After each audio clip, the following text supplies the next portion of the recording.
Hello dear students, remember octopus. So it is something very unique animal, right? Water-vascular system or ambulacral system. It serves what? Three very important functions. This is also very important characteristic feature of echino. Purely aquatic, marine forms. This is a picture of Bellano glasses.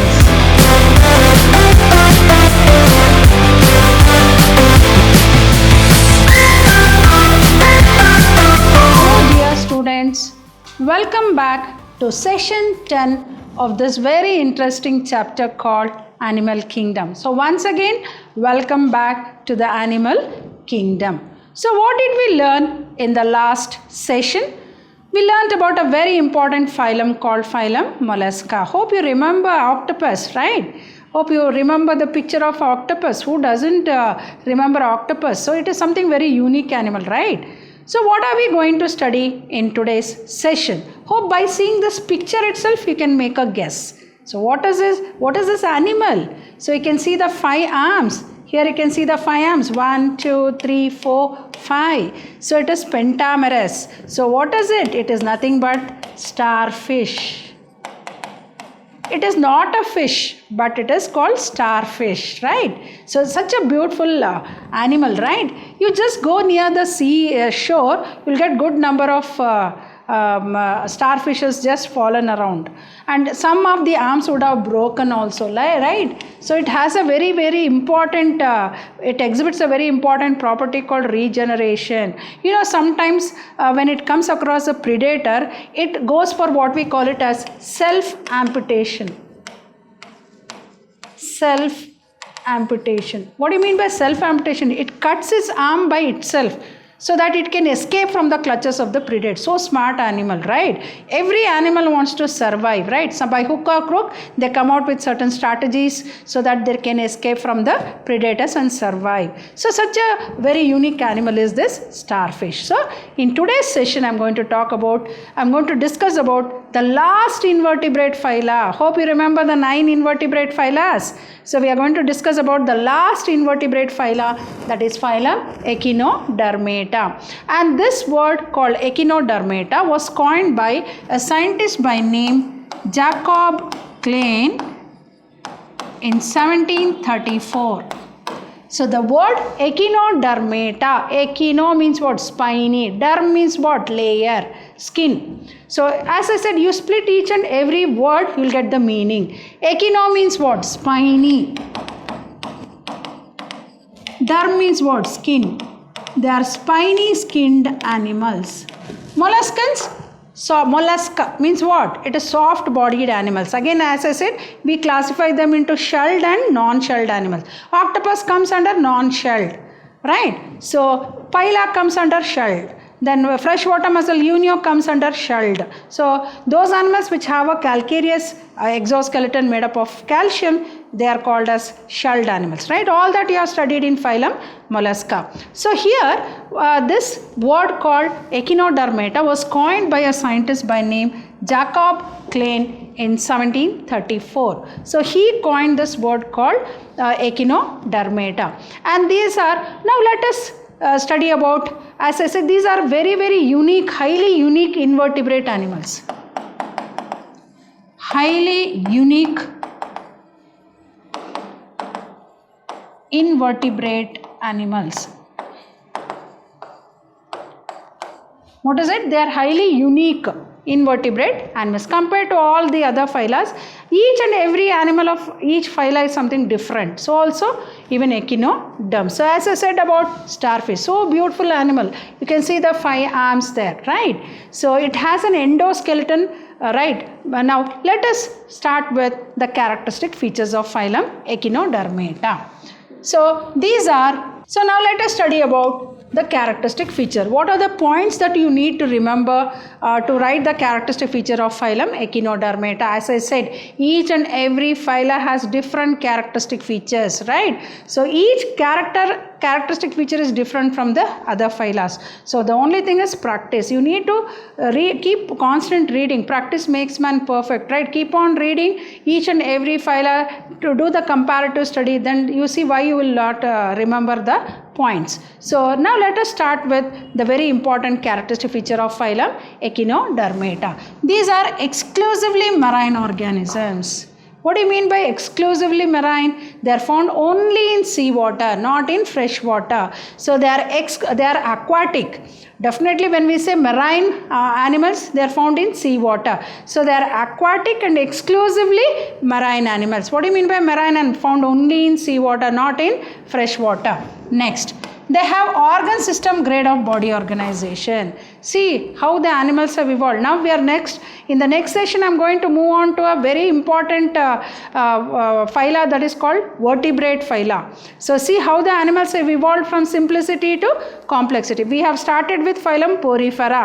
Hope you remember the characteristic features. And from Porifera we have just landed up in what? Echinodermata, the last invertebrate phyla. You can see how the animals have progressed in terms of body organization. That is how the animals have evolved from simplicity to complexity. So now in the next session I am going to deal with the complex organism. Their body organization is complex, their body functioning is something different than these animals, where we call these animals as lower animals. Why did we call them as lower animals? Because they have not that much better body organization compared to higher animals. So these are exclusively marine organisms. Next, they have organ system grade of body organization. What is it? Their body is having what? Organ system grade, not just organ system grade of body organization. So cells are there, tissues are there, organs is there, and organ system. Next, here what type of symmetry they are going to exhibit? Very unique. As I said, these are unique. They exhibit biradial symmetry. They exhibit biradial symmetry. What do you mean by biradial? Bilateral symmetry as well as radial symmetry. Bilateral symmetry as well as radial symmetry. What is it? The adults are radially symmetrical. The adult organisms will exhibit what? Radial symmetry. What do you mean by radial symmetry? The body can be cut into two equal halves in more than one plane. Plane means what here? Direction. The body of these animals can be cut into two in more than one plane, in more than one direction. So the adults are radially symmetrical. Larvae are bilaterally symmetrical. What do you mean by bilaterally symmetrical? You can cut the body of the larvae into two equal halves in one direction. So adults are radially symmetrical and larvae are bilaterally symmetrical. Hence they exhibit what? Biradial symmetry. Don't you find this is a unique? Did you observe this type of characteristic feature in any of the phyla what you have studied? No. That is the reason why I said these are highly unique invertebrate animals. So they exhibit what? Biradial. This is one characteristic feature which is very unique in echinoderms. And they are triploblastic animals. What do you mean by triplo? Already you know, or by this time you would have understood all these words, terms and terminologies what you learn in this particular chapter called Animal Kingdom. They are triploblastic animals. What do you mean by triploblastic animals? The body wall is made up of three layers, germinal layers. Outer ectoderm, inner endoderm and middle mesoderm. Hence they are triploblastic animals. And they are eucoelomates. What do you mean by eucoelomates? True coelomates. They have a coelom. What is coelom? Space between the body wall and the alimentary canal or the digestive system. And it is lined by what? Mesoderm. Hence the name eucoelomates. Now, hope you have understood the characteristic features, some of the characteristic features. We are going to study some more in the next slide. So, what are they? They are exclusively marine organisms. They have organ system grade of body organization. The adult echinoderms are radially symmetrical. Larvae are bilaterally symmetrical. They are triploblastic animals and they are eucoelomates. Hope you can see this beautiful picture. This is of brittle star. Brittle star. Why it is called star? Starfish, brittle star. It is having what? 5 arms like a star. So it is having 5 arms. And why it is called brittle star?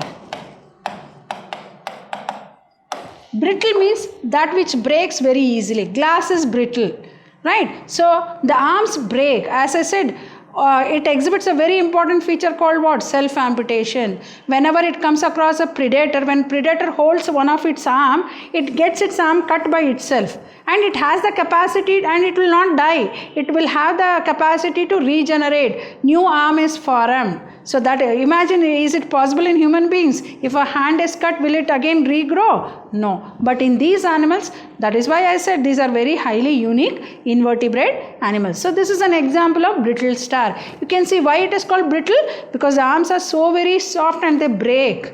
They break very, very easily, and hence the name brittle star. Now let us see, as I said, why are they called as echinoderms? Because they have spiny skin. What do you mean by spiny? Spiny means sharp structures, spines over the body. Hence the name echinoderms, spiny skinned animals. They are called as spiny skinned animals. Let us move on to the other characteristic features. Skin bears spines. As I said, skin bears spines, hence the name spiny skinned animals. And tubercles and spincer like outgrowths on its outer side. You can see on the body there, you can see like this. So what are these? Tubercles and pincer like outgrowths on its outer side. And a very, very unique system you come across in these animals, it is called water vascular system or ambulacral system, which is a very, very unique feature of echinoderms. Did you come across this water vascular system or ambulacral system in any of the phyla what you have studied so far? No. This is a very unique system. You may wonder, what is the function? Why this animal is having this very unique system called water vascular system or ambulacral system? And you know, this water vascular system or ambulacral system, it serves three very important functions. One is locomotion, one is for respiration, locomotion, respiration, and for feeding. See, all the three very important functions are carried on by this very important system called water vascular. What is the other name for it? Ambulacral system. So whenever they ask about this phylum, never forget to write this characteristic features. So whenever you write, you have to write the very important characteristic features. There will be a good number of characteristic features, but in that you have to select the very important, then you will get very good marks, right? So all the other points are also important, but when you write, make sure that you write the very important points in the examination. So they exhibit what? Water vascular system or ambulacral system. It serves what? Three very important functions. What are the functions? Locomotion, respiration, and feeding. Moving on to digestive system. You know, it has two surfaces, oral and aboral surface. Two surfaces, oral and aboral surface. Digestive system is complete. What do you mean by complete? It has two openings, mouth and anus. And in some form, mouth is on the ventral surface and anus is found on the dorsal surface. As I said, it has two surfaces. Just like how we have the palm with two surfaces. In a similar way, the body will have two surfaces. One is called the ventral surface, the other one is called the dorsal surface. And here the digestive system is complete. What do you mean by complete? It is having two openings. One is the mouth, the other one is the anus. Where is the mouth found? Is found on the ventral surface, and anus is found on the dorsal surface, right? So mouth is found on the ventral surface, anus is found on the dorsal surface, and sexes are separate. What do you mean by sexes are separate? Male is separate and female is separate. So easily the male and the females are distinguishable, right? They are dioecious. And reproduction is sexual because the sexes are there separate, and the reproduction is sexual, not asexual reproduction. Hope you have understood the very important, some more important characteristic feature of this very important phyla called Echinodermata. So what is it? Skin based what? Spines, tubercles, pincer-like outgrowths on its outer side, and it exhibits a very unique system called what? Water vascular system or ambulacral system, which is a very unique system which is found in the echinoderms, which serves three very important functions. One is for locomotion, second one for feeding, and the third one for respiration. So imagine, all these are lower animals, but see, with the limited system, they try to carry on various functions, right? Then digestive system, as I said, it is complete, having a mouth and a anus. But as I said, these animals have two surfaces, ventral surface and dorsal surface, or oral and aboral surface. One more word you can use. So ventral, mouth is found on the ventral surface and the anus is found on the dorsal surface. Sexes are separate and reproduction is sexual. Moving on to the next very important characteristic feature, skeleton is internal. So endoskeleton. So it is internal. Endoskeleton consists of just like how we have an endoskeleton made up of bones. So in these animals, skeleton is inside, internal, and made up of movable or fixed calcareous plates called ossicles. So what are the skeletal structures in Echinodermata? If they ask, what is it? It is ossicles. So what are ossicles? They are calcareous, fixed calcareous plates which act as what? Skeletal structures in echinoderms, which occur in definite pattern and embedded within the body wall. So the pattern of occurrence also is very definite and they occur within the body wall. This is also very, very important characteristic feature of echinoderms. Don't forget the important characteristic features. Right. Then circulatory system is of open type. Already we have come across what is the difference between open type and circulatory system and closed circulatory system. Open type means they don't have blood vessels, but the blood is pumped from the heart and the cells and the tissues are directly bathed in it. So that means what? Open means what? Absence of blood vessels. Absence of blood vessels. Next, respiration. As I said, these are purely aquatic, marine forms. So what will they have as organs of respiration? Like how we have lungs as organs of respiration. Aquatic animals will have gills as organs of respiration. What are the organs of respiration in these echinoderms? Respiration takes place by different structures, different types of structures. So namely dermal brachia or papilla, as in case of starfish. Dermal means what? Skin. So there are structures called dermal branchia which is found on the skin, which will serve as respiratory structures. Or peristomial gills, as in sea urchin. There's one more example called sea urchin. So it is found. And then genital bursae, as in brittle star. So there are structures called genital bursae which act as respiratory structures in brittle star. And cloacal respiratory trees, as in sea cucumber. See, there's one more example called sea cucumber. The shape of the animal is like a cucumber, hence it is called a sea cucumber, right? Sea cucumber. So what are the respiratory structures you come across? What are the respiratory structures? So respiration takes place by different types of structures, namely dermal branchia in starfish, peristomial gills in sea urchin, then genital bursae in brittle star, and cloacal respiratory trees, as in sea cucumber. All these are the respiratory structures. So skeleton is internal, consists of movable or fixed calcareous plates called ossicles which occur in a definite pattern embedded within the body wall. Circulatory system is of open type without the blood vessels. Next, there are no excretory system. So as such, though they have an organ system of body organization, they don't have a definite excretory system. Nervous system is primitive and includes circummoral nerve ring with radial cords. So nervous system is of this type. That is, nervous system is primitive. Now it is almost at the verge of development. Primitive and includes circummoral nerve ring with radial cords. Then fertilization is external. It is not internal. Fertilization is external. The fusion of the gametes happens outside the body of the animal. And development is indirect. Hope you remember. Development indirect means what? They have a larval stage. So they have a larval stage in their life history. Then they exhibit what you call very, very important autotomy and regeneration. What do you mean by auto, self? Tomy means breaking. Self-breaking. You remember the word called self-amputation. Amputation means what? Removal. So by itself it will cut its arm. So whenever it comes across a predator or some danger, if there is some threat for its life, so what will happen? If one of the arm is stuck, then it will cut its arm by itself. But it has the capacity of what? Regeneration. So autotomy and regeneration are very, very important characteristic features. Already I said this is a very unique phyla having unique characters like water vascular system, which you have come across in none of the other families, biradial symmetry, then what? Autotomy and regeneration. What do you mean by?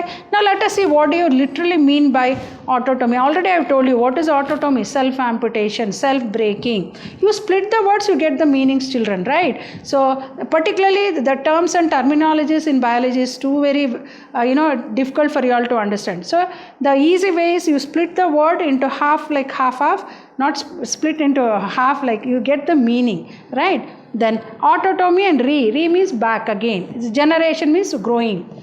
Then what is it? Self amputation means what? Cutting off the body parts by animals to escape from the enemies or predators is called autotomy.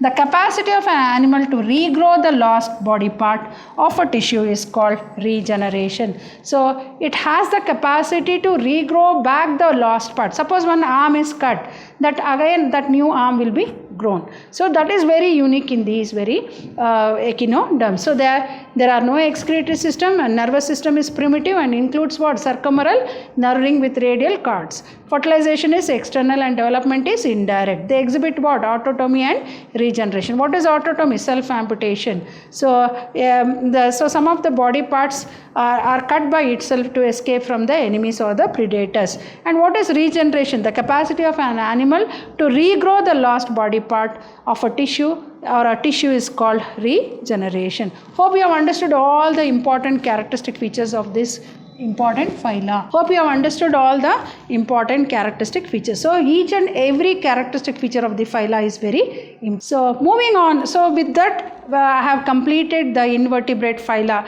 with Echinodermata. Moving on to the next. So in the coming session I will be starting with Chordata, that is vertebrata, phylum vertebrata. Before we move on to the next vertebrate phyla, now let us see what is it. So Hemichordata. Hemichordata. So phylum Chordata. This is a picture of Balano glossus. Balano glossus. Phylum Chordata is divided into groups, 4 groups called Hemichordata, then Urochordata, then Cephalochordata, then that is 1, 2, 3 and 4. Fourth is called vertebrata. And this vertebrata has what? 5 classes.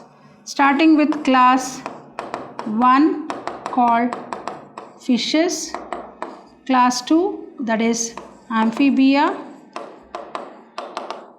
class 3 reptilia or reptiles, class 4 called aves or birds, and 5 called mammalia. These are the 5 classes of vertebrate phyla. So this is the classification. So far till Echinodermata was invertebrate phyla. So 9 invertebrate phylas. What are the 9 invertebrate phylas we have come across? Phylum Porifera, phylum Coelenterata, phylum Ctenophora, phylum Platyhelminths, phylum Aschelminths, then phylum Annelida, phylum Arthropoda, phylum Mollusca, and phylum Echinodermata. So with it started, the invertebrate phyla started with phylum Porifera and ended with phylum Echinodermata. Now we are moving on to Chordata. There it was invertebrata. Chordata means what? That which has backbone. These are all called as higher animals. But before we move on to vertebrate phylas, as I said, the phylum Chordata is divided into 4 groups. That is Hemichordata, Urochordata. Before that, it is also divided into Acraniata and Craniata. What do you mean by Acrania? Hope all of you know that our brain is located in a brainy box called cranium. The brain is protected in a brainy box called cranium. So we are called as craniates. There are animals which are called as acraniates. What do you mean by acraniates? Without cranium. Like for example, Hemichordata. So right. So Acraniata and Craniata also. Then what are the important, this one Hemichordata, subphylums hemichordata, urochordata, cephalochordata and vertebrata. Vertebrata has again what? 5 classes. What are the 5 classes? Class fishes, class amphibia, class reptilia, class aves or birds, then class mammalia, which I am going to deal in the coming session. This is a picture of Belanoglasses.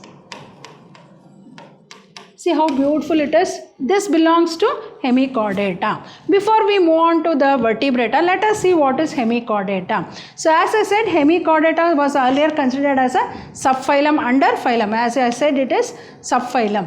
Then chordata, as I said, now it is placed under a separate phylum under non-chordata. So it is chordata, right? It is chordata. Then body is soft, so it is chordata. Then body is soft, unsegmented and vermiform. Then they are eucoelomates. They are eucoelomates. They are true coelomates. Then digestive tract is complete. Digestive tract is complete. That means they have the anus and the mouth and the anus. Nervous system is of both non-chordate and chordate nature. So nervous system is of both non-chordate and chordate nature. Development is direct. So what is direct or indirect? Having a larval form called Tornaria larva. They have a larval stage. So development may be direct or indirect, having a larval stage, that is called Tornaria larva. Example, Belanoglasses and Sacoglasses. Here you can see the Belanoglasses and the Sacoglasses. So this is all about the characteristic feature of hemichordata. Hope you have understood. So these are the very important characteristic features of hemichordata. This is an example of Belanoglasses. Hope you have understood all the 9 invertebrate phyla, and I'll be moving on with the vertebrate phyla in the coming session. Hope you have understood all the invertebrate phyla. As I said, each and every invertebrate phyla is very important from examination point of view. So I'll be back in the coming session with the vertebrate phyla, and also, as I said, I'll give you tips or hints how to remember all the points of all the phyla together, because 9 phyla and remembering all the characteristic feature of 9 phyla with example is very difficult, but everything is possible, right? Nothing is impossible. So only thing is you need to make up your mind. So I'll be back in the coming session with some more concepts of this very interesting chapter called Animal Kingdom. Till then, goodbye and thank you.